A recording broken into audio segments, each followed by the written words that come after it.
Hello, people of the earth. How are you? Tom Brown here. I'm going to make this a real quick video. I have been burning the midnight oil for um, 2 days now. And anyway, sorry about all the moving around and stuff. I'm way tired. Anyway, I'm going to walk you through real quick and show you some stuff that I've been working on. So here we go. This is the shed here. Step back. This is the shed, and right now I just have my light on here. I don't have any.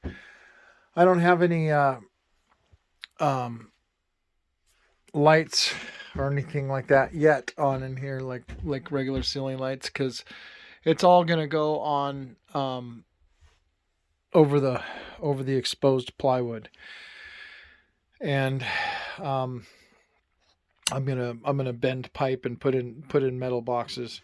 I'm gonna put in metal boxes like these, electrical boxes, and do a steel conduit. So I'll come out of the bottom of the panel or out of the side, bend it around the corner and make it look nice. But anyway, let me just kind of walk you through real quick. There's my tools, stacked my tools everywhere. I just got done doing a halfway cleanup. But so anyway, this right here coming in, it comes in from outside, from the holding tanks, the water holding tanks. It actually comes in from over in that corner. You can see I put from well out to house. I marked them. So the bottom one is coming in from the well, and then the middle one is going out of the shed to the house and going into the ground to the house. And then that 1/2 inch one is the one that the soft water people told me I needed to put in for the clean out, for when the soft water goes through its clean out thing, that it dumps it into the see, it comes from here, right here.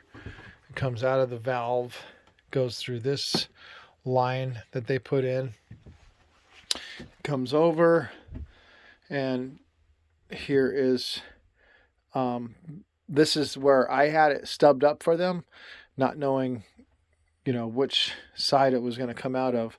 But this here is the brine tank. This is the soft water cylinder. This thing is what holds all of the what's called the resin, and the resin collects, the resin granules is what collects the calcium. So, and then that little black tank right there, the brine tank, is filled with salt. There, the water dissolves and becomes like a brine salt solution. And when this thing reads that it's getting to the point where it's it can no longer produce the clean water and take out enough calcium out of the water, then it'll go through a cycle where it shuts the valve for the water going out to the house, and it takes the incoming water and it flushes the system with the brine solution, and it cleans the resin granules that are in there. So it works pretty good. I mean, like I told you before on my last video, it wasn't very hard for them to do. It comes with these this pre-fabricated whips, and I already had the lines right here prepped for them. And he told me he needed 2 1-inch male threaded ends, so he could hook up his whips. And so I had him, I marked them and had him here for him, and I think it made his job a whole lot easier. And I actually strapped out the the line here and put the connector in and everything for him because he didn't have the parts. But it's okay, whatever. So as you can see, I've got my water comes in, goes through 2 sediment filters, and I did add some unions in there just in case I ever need to take these out or replace them for any reason. I don't have to cut the pipe or redo any piping. All I gotta do is turn the valve off and undo the union. There's a union between them that I can undo, and then there's another union here and another valve. So I can isolate those filters and take them out of the system without having to flush out the system or cut any pipes. And same with the pump, the pressure pump. We got a union here, a union here, and a union here, and a union there. So I can disconnect all that stuff. I can unplug the pump and disconnect those unions, and take this out for service or whatever I got to do. So I got valves and unions everywhere in the plumbing system, and I did that so for later on purposes, if I ever got to get in here and there's a leaky pipe or something breaks or I got to replace a piece of equipment, I won't have to like redo anything. All I got to do is just shut one of the valves off or a couple of the valves off, take out the section that is that I'm having trouble with, and work on it, fix it, do whatever. I did put another line coming off the top of this. It's undone. I just have the valve shut right now. And actually, what it is it's either for future use or it can be a dual function.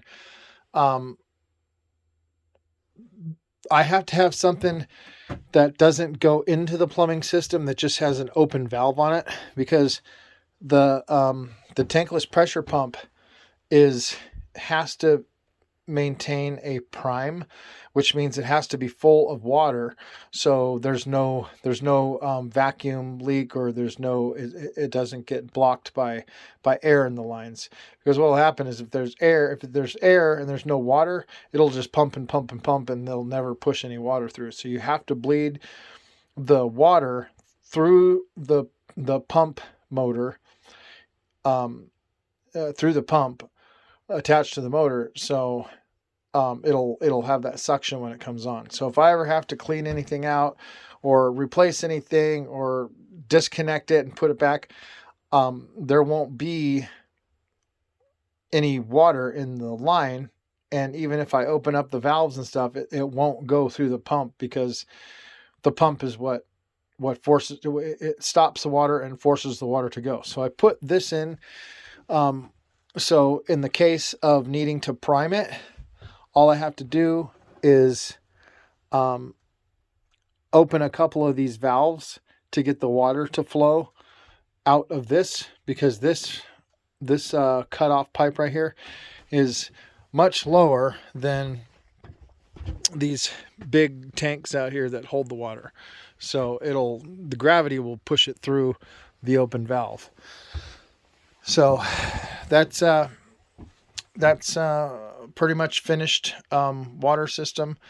I'm going to monitor it and see how much salt we use and how often it needs to clean itself. It's supposed to be the most efficient, like, residential use one you can get. I paid the extra money for that feature, so I'm going to definitely keep an eye out and see how it operates.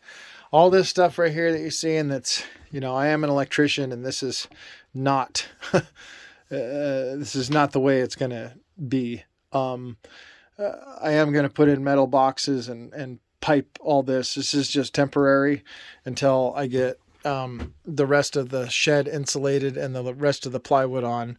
And then I can go ahead and finish off the electrical piping, and, I'll put in some GFIs and some outlets in here, a light up there, some switches, and it'll be all regularly wired. This is a panel that got off of a job a while back ago. I just figured I would reuse that for my main panel, so try to save some money. It's a good panel. It's a Square D home line. It's missing a couple breakers, so don't put your fingers in the hole. And right now I've only got 3 circuits connected out of here. I've got this one, which is going to my house. This is the main shutoff, and it actually doesn't even need a main shutoff because the main shutoff is actually right there in my inverter. But this breaker's on, this top breaker's on, and this breaker's on. This is the 220 line for the extra additional charging, utility charging for that pump right there. If the sun's not out and the solar array that it's hooked up to cannot charge the batteries enough for this, then the controller will take power from the utility to charge the batteries. But I've had this off for quite a while. I mean, days, weeks, and it's been fine. I don't think it's ever. I think there was maybe 1 or 2 days out of like a month where I actually had to turn the breaker on because the pump was getting low on juice. But so it's probably not going to need to use this power much, but I wired it in anyway, so I can just forget about it. If it's cloudy, it'll charge off of the utility power. If it's sunny, I won't have to worry about it. This one here is just a 120 volt circuit for this plug right here, which the water softener is plugged into, and also my battery charger right there. And again, this is all just temporary makeshift for now. I know it's not code and it's not, custom or anything, but it works and the stuff is powered up. So it's good enough for me for now. So this is the main panel. This pipe right here is the one that comes in from the inverter, and this is what feeds the main breaker. And then I got this pipe here going out, which is a 50 amp line, which feeds through this box. This is a 12 by 12 by 6 PVC junction box, and I've got all my lines going out of there. That bottom line, that bottom gray 1 inch seal tight. It's actually a Carflex, but so the bottom one is the line coming from the main panel that feeds the house. This one right here is the one that comes in, and let's see what is that one. Actually, you know what? I don't have anything in these lines yet. Actually, I have this one right here is the one that feeds the panel. These two are empty because one of them is going to go to the generator pad, and the other one is going to be a dump load circuit. And I'll show you inside the array. Or I mean, not the array, I'm sorry. I'm so tired. Inside the inverter. So we have grid, gen, and load. So if you're on the grid, your utility ties into there, your standby generator ties into here, and your load out ties into there. I have no utility grid around me. So how this works is you tie your generator into the grid breaker, and then this generator breaker, you can program it in the programming to be a dump load circuit, which means when it's real nice sunny hot day and the battery is fully charged and the array is making more power than what the battery needs to charge and what your regular standard loads need. If there's excess power, it'll power whatever you have connected to this one. So if you have an air conditioner or a pool pump or anything like that that doesn't necessarily have to run at any certain time. It can just come on and off as needed. You can wire it into this programmable breaker there. So how I'm going to do it is I have my load going to my main panel. The generator one is going to go, I have another conduit and another set of lines ran out of the back of this box, and that is going to feed a little sub panel that's going to go right here, and it's also going to go through the same conduit that is feeding to the house right now, and I'm going to put a little breaker box in the house. So the house will have two breaker panels. It'll have one main one, and it'll have one that's a dump load one that I can hook stuff up to that's not necessary to run all the time, and stuff that's a little bit more heavy duty to power than what I want to power off this regular everyday usage breaker.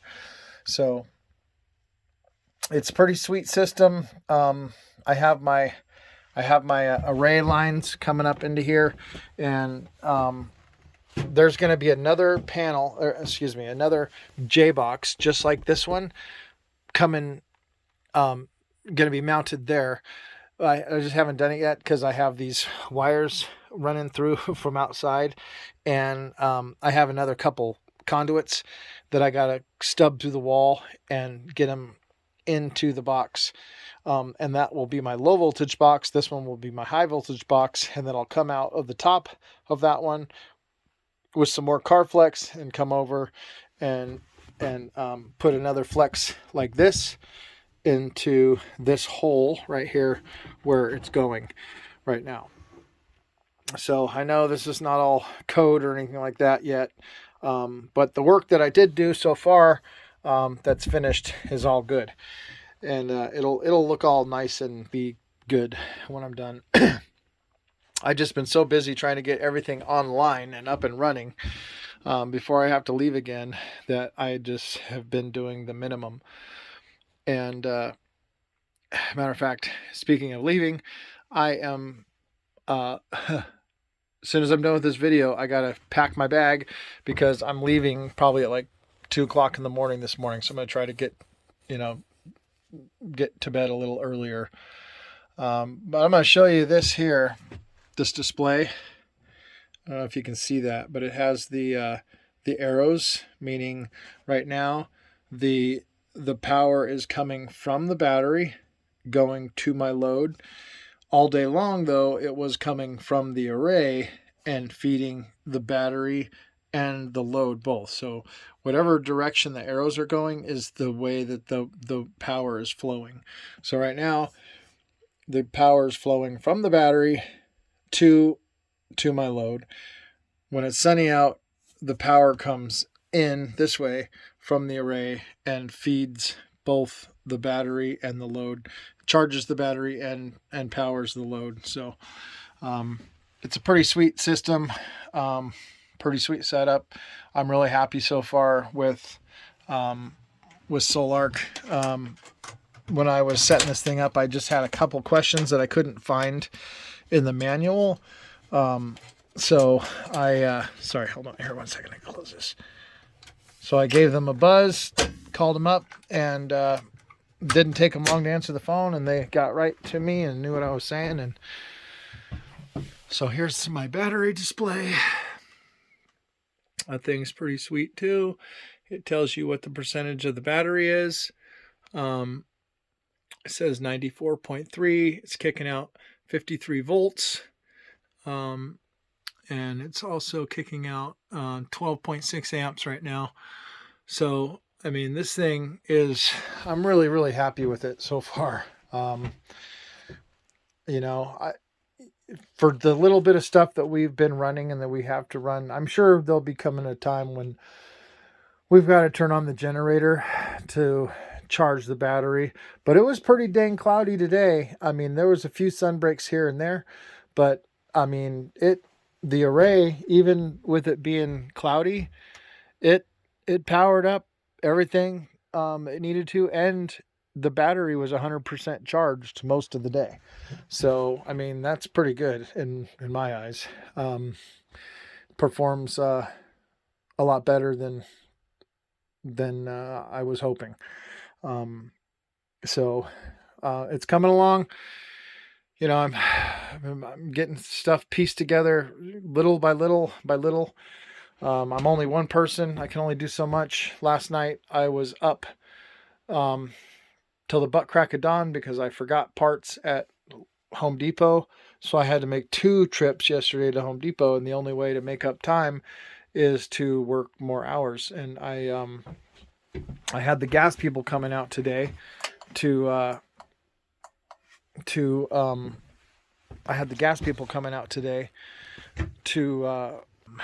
basically I don't even know what the word is, get my system up and running. I mean, they dropped the tank off the other day, but they had to red tag it because I didn't have an appliance ready for them to test the lines to make sure there's no leaks, because I'm the one that did all the piping. I'll walk you through that real quick and show you, because I was up pretty late last night getting the tankless hot water heater installed. It turned out pretty good, but it was a lot of work for me, just for one person. Sorry about it. It's getting dark right now, so hopefully you guys can see everything fine. I'm going to show you this view here. So here's my 1,000-gallon propane tank, and when he set it, you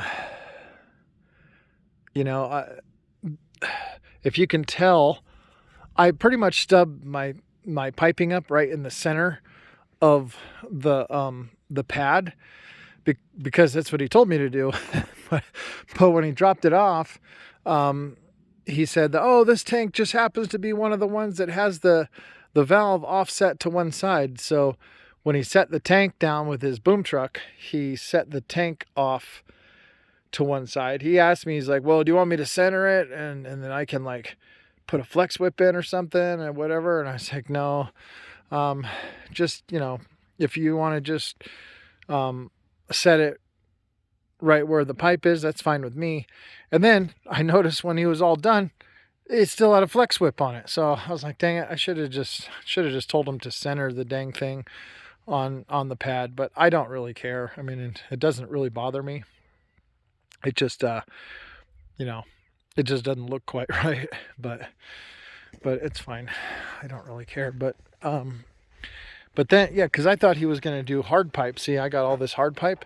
I thought he was going to do a hard pipe, but he still put in this little flex line. So if I would have known there was going to be a flex line regardless, I would have told him to center it on the thing. So, but this is the regulator that they put in, and then here is the on-off valve for the house.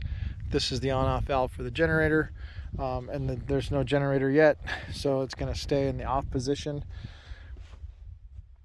But the different guy came out today and kind of initiated the system, did the leak tests and everything. The first day, the guy just dropped the tank off and made the connection, and then today they came out and filled. They put 800 gallons in, which cost me a pretty penny. I got garbage and stuff everywhere. This is just a project, people, you know. I mean, everything can't be, you know, it doesn't start off perfect. So there is the 40-gallon temporary hot water tank that I've been using, that I had to go buy new at Home Depot, just so we had something to take showers and do dishes and stuff. But here now is my new on-demand hot water tank, and I'll do a little better video when it's a little lighter out. But there's the piping. I had to go back, and it came with some piping that supposedly was supposed to work, but it didn't work. So I had to go, when I ran back to Home Depot to get fittings and stuff for the gas line that I needed to get, I went ahead and got parts for the venting, and then came with this vent here. So underneath here, on the underneath side, you can see there's a gap right there. So that's the air intake, and this is the exhaust.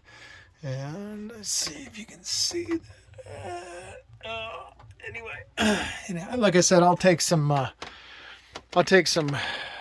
little bit better video when it's light out. And it started sprinkling a little earlier. That's why all this is filled with crap, because I didn't want the boxes to get soaked and ruined, so I just threw them in there real quick. But so this has got all kinds of plumbing parts and stuff in it. But if you can see this, I don't know if you can. This is not very good. You know what? I'll have to do a video. I'll have to do this again when it's light out, because it's getting awfully dark awfully fast. So anyway, I'll do more of a better walkthrough with this stuff when I get back from Portland, and show you guys, like, in detail, the wiring, all the valves and the plumbing system and stuff. But I'm gonna have to call it a night for now, because I have to go get ready to go. It's already getting late. But anyway, my wife's calling me. She's like 10 feet away and she's calling me. Anyway, so I'll do another video when it's lighter out and I'm back from Portland. So you guys have a good night, and I'll talk to you later. Bye.